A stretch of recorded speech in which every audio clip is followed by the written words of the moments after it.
All right, ladies and gentlemen, welcome back to the vlog. Welcome back to the channel. Once again, I greatly appreciate you tuning in. I know you have an option, and I'm glad you chose me. Real quick, as promised, I did paint the calipers on my C8 Corvette.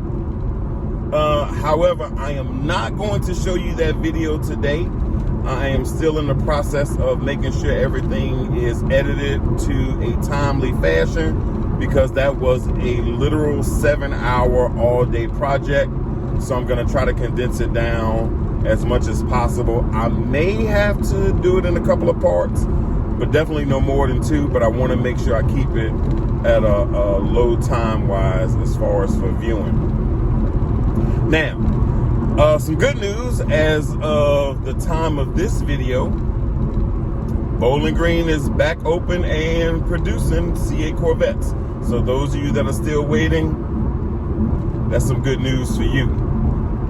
Now, while we're waiting on that caliper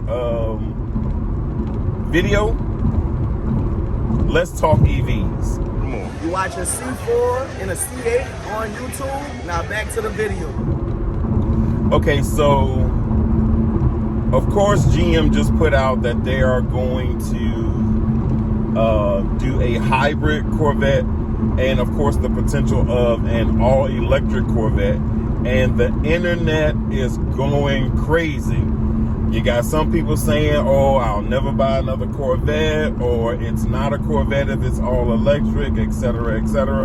And I get it. When I tell you, I almost even understand or feel your pain.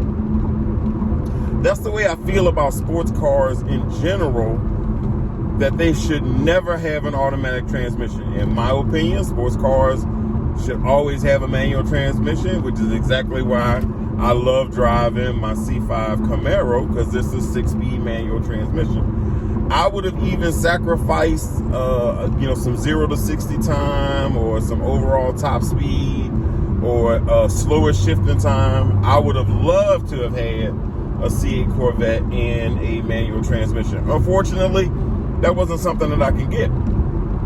So I embraced the idea of where Chevrolet was going. And I really do think that some of the people that are on social media slamming Chevy should really embrace it. And let me tell you why. No, this is not going to be, oh, let's hug the tree and save the planet type of video, because none of us that have C8 Corvettes are really tree hugging people anyway. We gas guzzlers, but we have to embrace change and options. But let me tell you how Chevy going to an all-electric lineup is going to benefit us all. For the very first thing, ICE vehicles are not going anywhere anytime soon. However, the more people that purchase EVs, and I'll be one of them, because I am very excited about the all-electric Silverado. And I'm not looking to get another vehicle right now, but we'll go into that a little bit later. But nevertheless, ICE vehicles are not going anywhere anytime soon.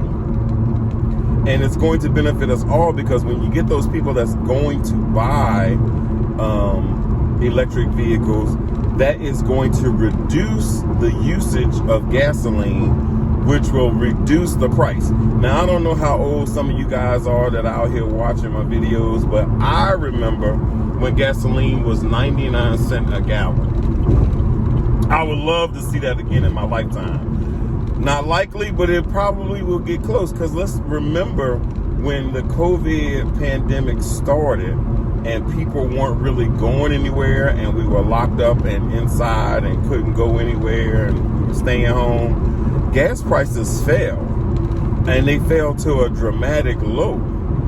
And that was freaking awesome at the idea that they were that low. Now, we knew they weren't going to stay that way for long, but nevertheless, it was an awesome feeling. That's when we should have all bought a 55-gallon drum and stored it at our houses. But nevertheless, gas prices will go down. Now, think about this as well. You really, if for those of you that have C8 Corvettes already, you really may own the last gasoline Stingray ever produced. So imagine the value of your C8 Stingray imagine the value of your Z06. These really may be the last gasoline-powered Corvettes. So the value is going to skyrocket. Sure, you keep it in good condition, you may really grab a lot of money for your C8 come down the line. So that's definitely another benefit. Now, some of the other concerns that I have been seeing was there's no infrastructure for hybrid vehicles. Now, of course, I didn't check all over the country, but any vehicle that I purchase, my primary usage is going to be from New Orleans to Chicago. New Orleans is where I live. Chicago is where I'm from. So I go back and forth to home, every few years. Sometimes I fly. Sometimes I like to drive. I plan on taking my C8 Corvette on a summertime drive to Chicago just to see how it would do on a long road trip. So I looked for an electric vehicle. There are literally charging stations every 200 miles. Now, EVs are supposed to get 300 per fill up, I guess, of electricity, full battery charge. Supposed to get 300, but I was finding charging stations every 200 miles from here to Chicago, pointing them out. Now, I knew there was really infrastructure all over the place. All they did was at most of your truck stop gas stations, Tesla has implemented charging stations at those gas stations. They're off to the side. If you go to some other places, they have apps that direct you exactly where charging stations are. There are even some here right in the New Orleans metropolitan area. So the infrastructure is really there. And yes, you could really travel with an EV. And that's absolutely wonderful because you can literally get around. And I think that is truly, truly phenomenal. Now, in all honesty, I really only look at two things, especially when it comes to an electric vehicle. And that's basically style and speed. Because I'll be perfectly honest with you, if EVs looked like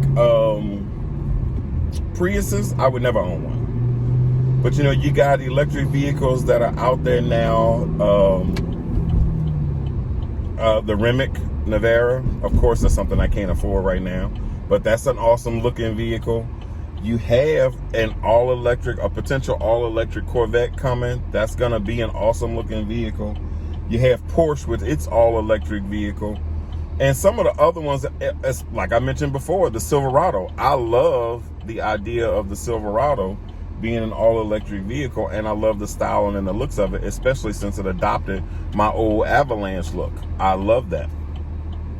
So when you got that, and then you have right now with today's technology an almost 5,000 pound car, and that's the Tesla Model S Plaid, pushing a 1.9 0 to 60. You got under 2 seconds doing 0 to 60. That's freaking phenomenal. That's freaking phenomenal. You can't beat that. Oh Lord, I can't get my words out today. But other than that, that's just freaking great. So two more real quick things. And that's one, if you want to be rich, somebody need to help me invest into something that makes gear changing sounds and loud exhaust notes that we can put that everybody can hear, and we'll probably be very, very wealthy. Now, on a funny note, though, is that somebody posted, and I'm going to see if I can find the link down and put it in below, but somebody posted a Mustang on the drag strip, and when the light turned green, as it pulled off, it sounded like the acceleration from the Jetsons car, and I freaking fell out laughing. I thought that was the funniest thing ever. But I just wanted to bring you a real quick video. The caliper video will be coming next because it is done, and I can't wait to show you guys everything. And like I said, it might be into 2 parts, but we'll see. But I will see you on the next video, and I'll catch you then. Peace.